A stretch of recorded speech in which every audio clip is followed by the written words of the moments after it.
A very good day to all my dear students. आज हम class 10th के chapter 4 द्विघात समीकरण की प्रश्नावली 4.1 करेंगे। प्रश्नावली 4.1 करने से पहले आपको थोड़ा सा समझना पड़ेगा कि द्विघात समीकरण किसको कहते हैं। तो चलिए जल्दी से समझ लेते हैं।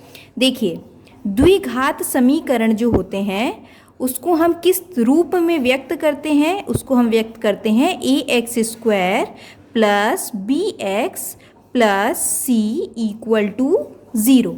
यहाँ पर जो x है यानी कि चर है वो y भी हो सकता है और z भी हो सकता है। शर्त ये होती है द्विघात समीकरण, कोई भी समीकरण द्विघात समीकरण हो, इसकी शर्त ये होती है कि जो x² का गुणांक है, यहाँ पे क्या है a है ना, x² का गुणांक, ये 0 के बराबर नहीं होना चाहिए। पहली शर्त तो यही होती है कि यह जो है x² का गुणांक या a जो दे रखा है वह 0 नहीं होना चाहिए। और दूसरा क्या होता है, दूसरी शर्त ये होती है कि जो इसकी सबसे बड़ी घात है, सबसे बड़ी घात मतलब पूरे समीकरण की जो सबसे बड़ी घात है वह क्या होना चाहिए, 2 होनी चाहिए। अगर 2 से बड़ी घात होगी तो इस समीकरण को द्विघातीय समीकरण नहीं कहा जाएगा। जैसे कि एक एग्जाम्पल लेते हैं द्विघातीय समीकरण का। जैसे कि मैं लिख सकती हूँ कि 3x² plus 4x plus 3 equal to 0। तो यह एक द्विघातीय समीकरण है। इसी तरह हम और एग्जाम्पल भी ले सकते हैं, जैसे कि 9x² प्लस 7 इक्वल टू 0। तो यहाँ आप देख रहे होंगे कि जो x वाली टर्म है, x का जो गुणांक है वह यहाँ पे नहीं है, x नहीं है, लेकिन x² तो है। अगर x² है तो यह एक द्विघातीय समीकरण माना जाएगा। ठीक है, इसी तरह हम और भी ले सकते हैं, जैसे कि 7x² plus 3x equal to 0। तो ये भी एक द्विघातीय समीकरण है। इसमें अगर आप इन तीनों में देखेंगे, अगर इससे कंपैरिजन करेंगे, आप इससे तुलना करेंगे ax² plus bx plus c से इस समीकरण की, तो a बराबर क्या आएगा, a बराबर आएगा 3, क्योंकि x² का गुणांक क्या है, यहाँ a है, यहाँ x² का गुणांक 3 है। इसी तरह b बराबर क्या आएगा, b देखिए किसका गुणांक है, b x का गुणांक है और यहाँ पे x का गुणांक क्या है, 4। इसी तरह c क्या आएगा, c आएगा 3। और अगर हम इस वाले समीकरण की तुलना करें इससे, तो a बराबर क्या आएगा, a बराबर आएगा 9, b बराबर आएगा क्या, कुछ नहीं, 0। क्यों? क्योंकि यहाँ पे x का गुणांक b है और यहाँ पे x का गुणांक कुछ भी नहीं दे रखा है, इसीलिए 0 आएगा। और c बराबर क्या आएगा, c बराबर आएगा 7। इसमें अगर हम देखें तो a बराबर आएगा 7, b बराबर आएगा 3 और c बराबर आएगा 0, क्योंकि यहाँ पे जो c वाली टर्म है वह दे ही नहीं रखी, c वाला पद नहीं दे रखा है। तो यह आपका द्विघातीय समीकरण कहलाएगा। इसके अलावा अगर मैं कुछ इस तरह लिख दूँ कि 3x³ plus 7x² plus 4x plus 5 equal to 0, तो यह एक द्विघातीय समीकरण नहीं होगा। क्यों नहीं होगा? क्योंकि इसमें जो सबसे बड़ी घात है वह क्या हो गई, 3 हो गई, तो यह एक द्विघातीय समीकरण नहीं होगा। इसके साथ साथ जो द्विघातीय समीकरण होते हैं उनके कितने हल होते हैं, उनके हमेशा 2 हल होते हैं। ये हमेशा ही होते हैं, 2 हल ही आते हैं द्विघातीय समीकरण के। तो किस तरह से हम हल निकालते हैं वह हम आगे की एक्सरसाइज में सीखेंगे। अभी हम प्रश्नावली 4.1 करेंगे। देखिए बच्चों, प्रश्नावली 4.1 का प्रश्न नंबर 1, जांच कीजिए कि क्या निम्न द्विघात समीकरण है।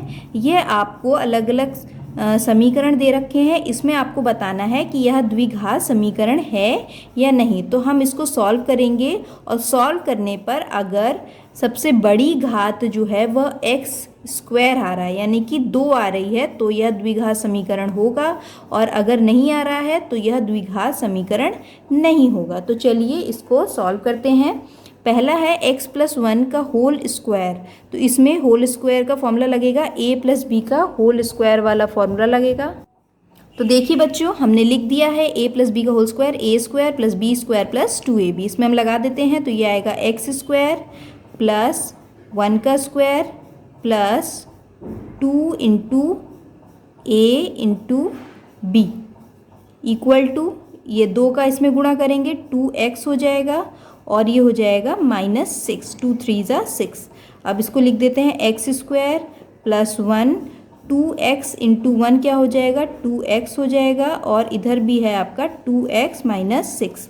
अब ये देखिए बच्चों, इधर भी 2x है इधर भी 2x है, ये दोनों कट जाएंगे और एक्स स्क्वायर, ये जो -6 है ये हम इस तरफ ले आते हैं तो x square plus 1 minus 6 equal to 0 हो जाएगा। तो x square 1 minus 6 minus 5 equal to 0। अब आप यहाँ देख रहे होंगे कि जो सबसे बड़ी घात है वह क्या है 2 है, और जो जिसकी घात 2 है यानी x की घात 2 है इसका जो गुणांक है वह 0 नहीं है, तो यह एक द्विघातीय समीकरण कहलाएगा। ठीक है, अब इसको देखते हैं, इसमें हम सॉल्व करते हैं। X square minus 2x equal to -2 का इसमें गुणा किया तो ये हो जाएगा -6, और -2 का -x में करेंगे तो प्लस का 4, क्योंकि माइनस माइनस प्लस। अब एक्स स्क्वायर माइनस 2x और -6 प्लस 4 कितना हो जाएगा, ये हो जाएगा -2, और माइनस का 2 जब इस तरफ आएगा तो हो जाएगा प्लस का 2। तो देखिए बच्चों, ax square plus bx plus c से इसका कंपैरिजन करेंगे हम, तो देखिए एक्स स्क्वायर यहाँ पे है ना, सबसे बड़ी घात यही है, तो यानी कि यह एक द्विघातीय समीकरण है। अब देखिए बच्चों, थर्ड वाला गुणा करते हैं। पहले x का x में गुणा करेंगे तो आएगा एक्स स्क्वायर, फिर x का 1 में करेंगे तो x गुणे 1 क्या हो जाएगा x, फिर -2 का x में करेंगे तो -2x, फिर -2 का 1 में करेंगे तो -2, फिर इधर भी ऐसे ही करेंगे, x का x में एक्स स्क्वायर, x का 3 में तो 3x, -1 इंटू एक्स तो हो जाएगा -x, और -1 इंटू 3 हो जाएगा -3। देखिए कुछ कट रहा है, इस तरफ भी एक्स स्क्वायर है इस तरफ भी एक्स स्क्वायर है। आपको देखकर ही समझ में आ रहा होगा कि यहाँ पे अब एक्स स्क्वायर वाला कोई भी पद बचा ही नहीं है। अब यहाँ पे जब एक्स स्क्वायर वाला कोई पद बचा ही नहीं है तो यह द्विघातीय समीकरण हो ही नहीं सकता, तो इसलिए यह द्विघातीय समीकरण नहीं है। आगे देखिए, इसमें गुणा करेंगे दोनों ब्रैकेट्स में, तो x का 2x में करेंगे तो ये हो जाएगा 2x स्क्वायर, x का 1 में करेंगे तो हो जाएगा x, इसी तरह -3 का 2x में करेंगे तो ये हो जाएगा -6x, और ये हो जाएगा -3 equal to x square plus 5x। अब देखिए बच्चों, 2x square plus x minus 6x minus 3, ये एक्स स्क्वायर भी इधर ही ले आते हैं तो ये हो जाएगा -x स्क्वायर, और ये 5x भी इधर आ गया तो -5x, इस तरफ हो गया 0। अब ये 2x स्क्वायर है और ये -x स्क्वायर है, तो 2x स्क्वायर में से x स्क्वायर गया तो बचा x स्क्वायर, फिर इधर ये 5x है माइनस का, ये x है प्लस का तो माइनस का 5x, और इधर x है तो ये घट जाएगा लेकिन निशान माइनस का ही आएगा, क्योंकि बड़ा जो साइन मतलब 5 के सामने जो साइन है वो माइनस का है और 5 बड़ी संख्या है, तो ये हो जाएगा आपका 4x। इधर देखिए ये -6x भी है इधर, अभी 6x इसको ऐसे ही रख देते हैं, और साथ साथ है -3, ठीक है, इक्वल टू 0। अब ये माइनस के 4x माइनस का 6x तो हो जाएगा माइनस के 10x, जुड़ जाएंगे लेकिन निशान माइनस का ही आएगा, -3 इक्वल टू 0। तो देखिए बच्चों, यहाँ पे जो सबसे बड़ी घात है वह क्या है, स्क्वायर है, और इसका जो गुणांक है वह भी 0 नहीं है। क्या है गुणांक, 1 है गुणांक इसका, तो यह एक द्विघातीय समीकरण है। देखिए बच्चों, इसका फिफ्थ पार्ट में भी गुणा करेंगे तो 2x का x में करेंगे तो ये हो जाएगा 2x²। 2x का -3 में करेंगे तो 2 3 जा 6, माइनस के 6 और साथ में x भी रहेगा। फिर -1 का x में करेंगे तो ये -x हो जाएगा। -1 का -3 में करेंगे तो ये हो जाएगा प्लस का 3, माइनस माइनस प्लस। इसी तरह x² हो जाएगा, ये हो जाएगा -x, क्योंकि -1 का x में करेंगे गुणा, फिर 5 का x में करेंगे तो ये हो जाएगा 5x और ये हो जाएगा -5। तो देखिए बच्चों, माइनस के 6x और -x कितना हो जाएगा, माइनस, जो माइनस माइनस साइन रहते हैं तो दोनों जुड़ जाते हैं, लेकिन निशान तो माइनस का ही आएगा। तो माइनस के 7x + 3 = x²। ये हो जाएगा माइनस के x + 5x हो जाएगा ये, प्लस के 4x और -5। अब हम क्या करेंगे, जितने भी हैं इसको इस तरफ ले आएंगे तो 2x² - 7x + 3, x² को इधर लाया तो -x² -4x और प्लस के 5 = 0। अब 2x² है इधर और x² है तो 2x² में से x² गए तो बचा x²। इधर है माइनस के 7x और इधर है माइनस के 4x, तो हो जाएगा 7 + 4 -के 11x। फिर इधर 3 है प्लस का, इधर 5 है तो ये हो जाएगा 8 = 0। अब आप यहाँ देख रहे होंगे जो सबसे बड़ी घात है वह 2 है, तो यह एक द्विघातीय समीकरण है। अब इसको देखिए, इसको सॉल्व करते हैं तो x² + 3x + 1 = यहाँ पे a - b का होल स्क्वायर लग जाएगा। a - b का होल स्क्वायर क्या होता है, a² + b² - 2ab। तो ये लगा देते हैं, ये हो जाएगा x² + 2 2 = 4 -2 × x × 2 2ab।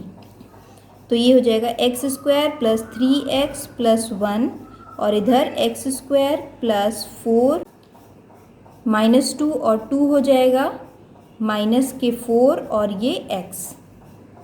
देखते हैं ये x² कट गया। तो देखिए बच्चों, यहाँ पे कहीं पर भी आपको x की घात 2 नहीं दिखाई दे रही होगी, ना इस तरफ ना इस तरफ, तो यह एक द्विघातीय समीकरण नहीं है। अब देखिए इसका सेवन्थ पार्ट में क्या बोला है। सेवन्थ पार्ट में लगाना है आपको a + b का होल क्यूब। तो a + b का होल क्यूब क्या होता है, a + b का whole cube = a³ + 3a² b + 3ab² + b³। तो वही लगा देते हैं इसमें। तो ये हो जाएगा आपका x³ + 3 × a², a क्या है x का स्क्वायर × b यानी कि 2 + 3 × a यानी कि x × b² यानी कि 2 का स्क्वायर प्लस b का क्यूब यानी कि 2 का क्यूब = हो जाएगा इधर 2x। 2x का किस में गुणा होगा, x² में गुणा होगा तो ये हो जाएगा 2x³ और 2x का इसमें गुणा होगा तो ये हो जाएगा के 2x। तो x³, 3 2 = 6, 6x², फिर 2 2 = 4, 4 3 = 12, तो 12x + 8 = 2x³ - 2x। अब बच्चों आप अगर इधर समझ पा रहे होंगे तो ये 2x³ को जब हम इधर लाएंगे, देखिए बताते हैं आपको, x³ + 6x² + 12x + 8 - 2x³ + 2x। ये माइनस का 2x था, इसको भी हमने इस तरफ ही रख लिया = 0। अब ये क्या है, ये माइनस का 2x³ है और ये प्लस का x³ है। तो माइनस का 2x³ और प्लस का x³ क्या हो जाएगा, माइनस का x³। ठीक है, और जैसे ही ये माइनस का x³ होगा तो आप यहाँ पे देख रहे होंगे कि जो सबसे बड़ी घात है वह क्या आ रही है, वह आ रही है 3। ये 3 आ रही है ना सबसे बड़ी घात, और अगर सबसे बड़ी घात 3 आ रही है इसका मतलब यह एक द्विघातीय समीकरण नहीं है। क्यों? क्योंकि द्विघातीय समीकरण में सबसे बड़ी घात क्या आती है? 2 आती है, तो इसीलिए यह द्विघातीय समीकरण नहीं है। देखिए बच्चों, इसका 8th part, x cube minus 4x² minus x plus 1 equal to x minus 2 का होल क्यूब। जो x माइनस 2 का होल क्यूब है, यहाँ पे a माइनस बी का होल क्यूब वाला फॉर्मूला लगेगा, ये हमने लिख दिया है। तो इसी को लगाते हैं, x cube minus 4x² minus x plus 1 equal to x cube minus 3a² b, तो हो जाएगा माइनस 3 इंटू a² यानी x² इंटू b यानी कि 2 plus 3ab² a into b² यानी कि 2 का स्क्वायर यानी कि 4 माइनस b का क्यूब, 2 2 ज़ा 4, 4 2 ज़ा 8, 2 का क्यूब होता है 8। तो यहाँ पे क्या होगा, देखिए एक्स क्यूब और एक्स क्यूब कट जाएगा और कुछ कट रहा है, देखते हैं। माइनस के 4x² है यहाँ पे, ये माइनस x है प्लस 1 है इक्वल टू माइनस 3x² और यहाँ पे इंटू भी था, 2 3 जा 6 हो जाएगा ये, है ना, 2 3 जा 6 x² और ये हो जाएगा 4 3 जा 12, तो 12x माइनस 8। अब क्या करते हैं, इन सभी को इक्वल टू की दूसरी तरफ ले आते हैं, तो ये हो जाएगा minus 4x² minus x plus 1 plus 6x² minus 12x plus 8 equal to 0।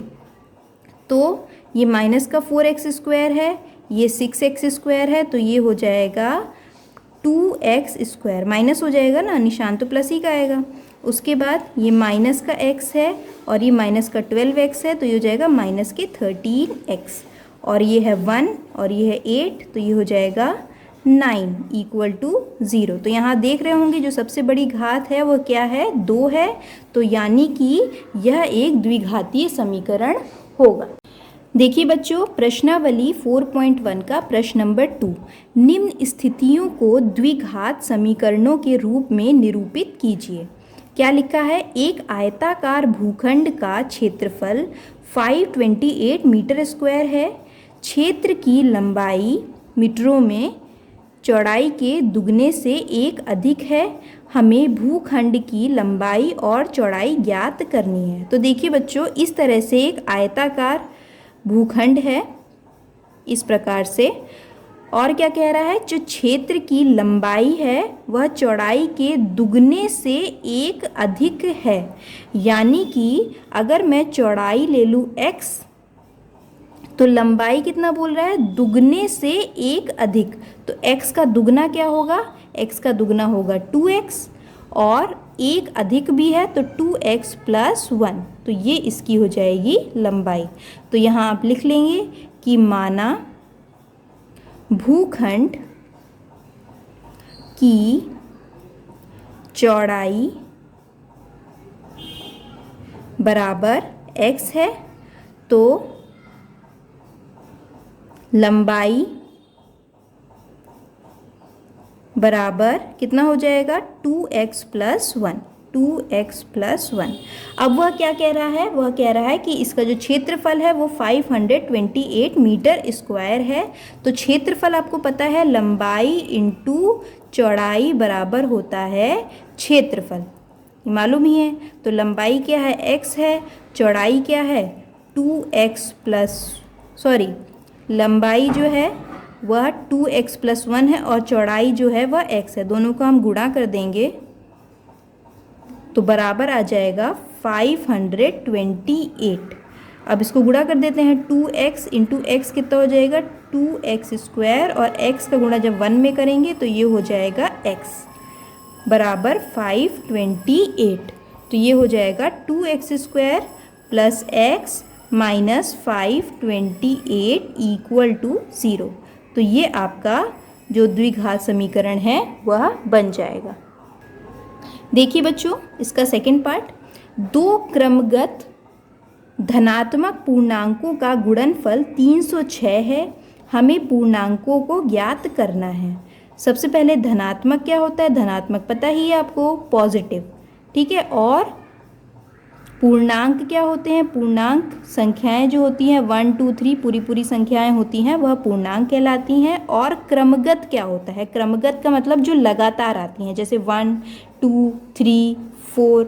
जैसे मैं कहूँ 5 के बाद क्रमगत संख्या कौन सी होगी, तो 5 के बाद क्रमगत संख्या होगी 6। तो क्रमगत संख्या कैसे प्राप्त होती है? उसमें एक जोड़ दो। अगर 5 में मैं एक जोड़ दूँ तो मुझको क्रमगत संख्या प्राप्त हो जाएगी, है ना, क्योंकि 5 के बाद जो अगली संख्या है वह क्या है? 6 है। तो अगर हम मान लेंगे कि माना प्रथम संख्या बराबर x है, तो द्वितीय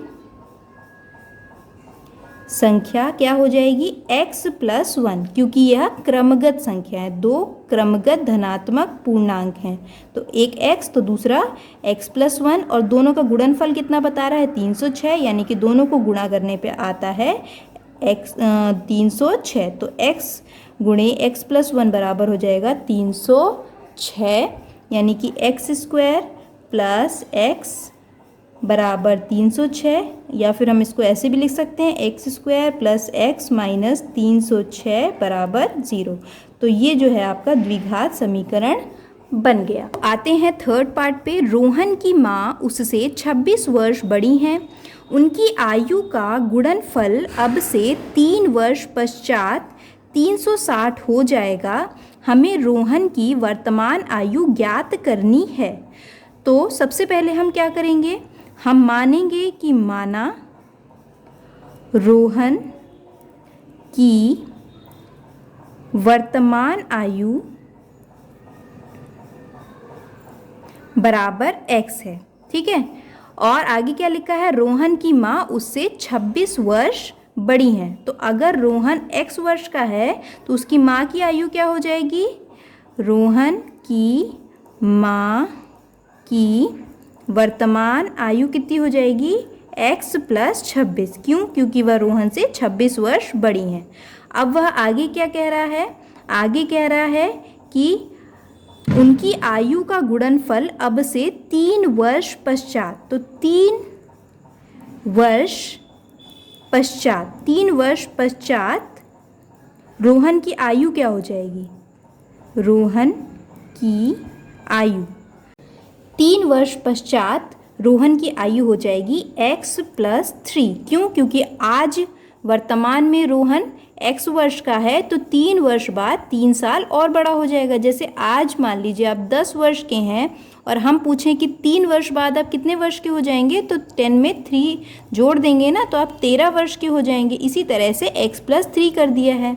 इसी प्रकार रोहन की माँ की आयु 3 वर्ष पश्चात रोहन की माँ की आयु क्या हो जाएगी? x + 26 + 3, क्योंकि 3 वर्ष इसमें भी जुड़ जाएंगे, तो ये हो जाएगा x + 29।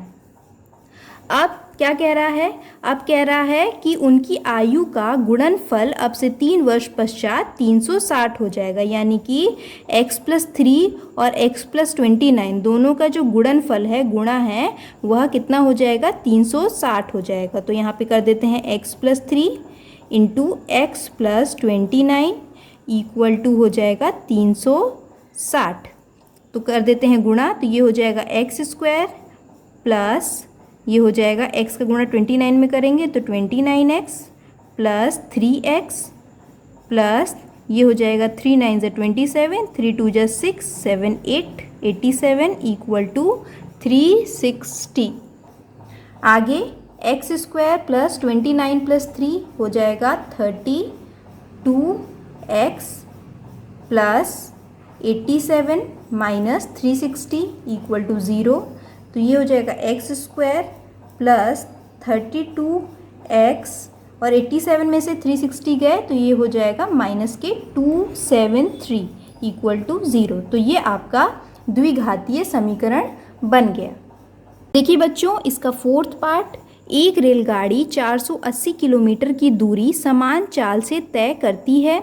यदि इसकी चाल 8 किलोमीटर प्रति घंटा कम होती तो वह उसी दूरी को तय करने में 3 घंटे अधिक लेती।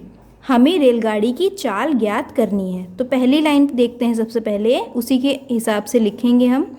एक रेलगाड़ी 480 किलोमीटर की दूरी समान चाल से तय करती है। तो कुल दूरी कितनी है? कुल दूरी है आपके पास 480 किलोमीटर। और चाल कैसी है? समान चाल है। तो हम मान लेते हैं कि माना रेलगाड़ी की समान चाल बराबर x किलोमीटर प्रति घंटा है। हमने मान लिया कि रेलगाड़ी की जो समान चाल है वह x किलोमीटर प्रति घंटा है। अब आपको मालूम है कि समय बराबर क्या होता है? समय बराबर होता है दूरी बटे चाल, यही तो होता है। तो अगर मैं इसको यहाँ पे रखूँ तो क्या हो जाएगा? ये हो जाएगा समय बराबर दूरी। दूरी कितनी है? 480 किलोमीटर। और चाल हमने क्या मान ली? x। तो एक तो ये हो जाएगा, ठीक है। इस पे a लिख दीजिए इसको। और आगे देखते हैं, यदि इसकी चाल 8 किलोमीटर प्रति घंटा कम होती तो वह उसी दूरी को तय करने में 3 घंटे अधिक लेती। 3 घंटे का जो समय है वह अधिक लेती। तो अब क्या करा? जो रेलगाड़ी की चाल थी वह कितनी कम हो गई? 8 किलोमीटर प्रति घंटा कम हो गई। तो यहाँ पे लिख देंगे, यहाँ पे आप डाल देंगे स्थिति फर्स्ट और ये है आपकी स्थिति सेकंड। यहाँ पे आप लिख देंगे बदली हुई रेलगाड़ी की चाल कितनी है?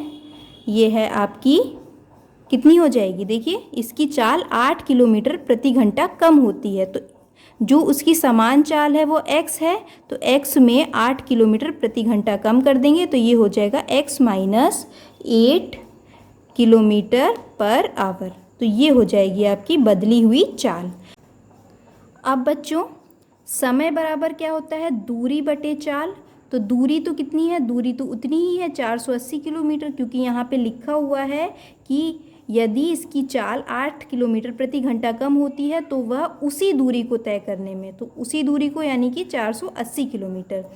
तो यहाँ पे दूरी हो जाएगी 480 और बटे चाल। चाल कितनी हो गई?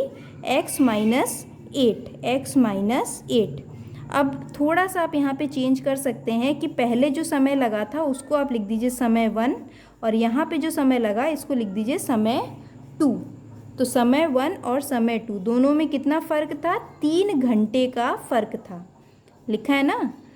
तो वह उसी दूरी को तय करने में 3 घंटे अधिक लेती। तो दोनों समय को हम घटा देंगे तो उसमें कितना अंतर आना चाहिए? 3 घंटे का अंतर आना चाहिए। ये पहले वाला समय और यह बाद वाला समय। तो 480 upon x minus 8 minus 480 upon x बराबर 3। अब हम लेंगे इसका एलसीएम। तो एलसीएम ले लेते हैं इसका। ये हो जाएगा x माइनस 8 इंटू एक्स, ये हो जाएगा 480x minus 480 into x minus 8। Solve कर लेते हैं इसको। ये हो जाएगा 480x, ये 480 किस में गुणा करी तो ये हो जाएगा माइनस के 480x।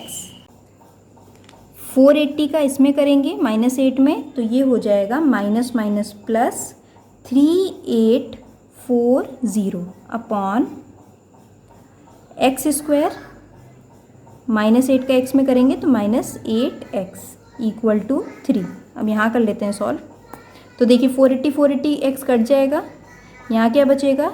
ये बचेगा 3840 और ये जो एक्स स्क्वायर माइनस 8x है ये 3 के मल्टीप्लिकेशन में चला जाएगा तो ये हो जाएगा 3x स्क्वायर माइनस 24x। हाँ तो बच्चों अब हम क्या करेंगे, ये जो 3x स्क्वायर है इसको भी इस तरफ ले आएंगे तो ये हो जाएगा 3840 माइनस 3x² प्लस 24x, जो 24x था उसको भी हम दूसरी तरफ ले आए, इक्वल टू 0। अब देखिए बच्चों, इसको हम आगे लिख देते हैं, तो ये हो जाएगा -3x² plus 24x plus 3840 equal to 0। अब हम क्या करेंगे, यहाँ से हम -3 कॉमन ले लेते हैं, तो यहाँ हमने -3 कॉमन लिया, तो अंदर क्या बचेगा, अंदर बचेगा x², क्योंकि हमने माइनस कॉमन ले लिया है, तो जो प्लस का होगा वह माइनस में बदल जाएगा और जो माइनस का होगा वह प्लस में बदल जाएगा। तो ये हो जाएगा x² माइनस 3 8 सा 24, तो यहाँ पे हो जाएगा 8x, और 3 को जब हम 3 से डिवाइड करेंगे 3840 को, तो आएगा 1280 इक्वल टू 0। यहाँ पे निशान किसका हो जाएगा, माइनस का हो जाएगा, और यहाँ पे भी माइनस का हो जाएगा। क्यों, क्योंकि हमने यहाँ माइनस कॉमन ले लिया है, तो जो निशान है वह बदल जाएंगे। तो आपका जो आंसर है वो आ जाएगा x² minus 8x minus 1280 equal to 0। जो ये -3 है यह 0 के इधर डिवाइड में चला जाएगा और यह भी 0 हो जाएगा, तो ये जो है आपका द्विघात समीकरण बन जाएगा।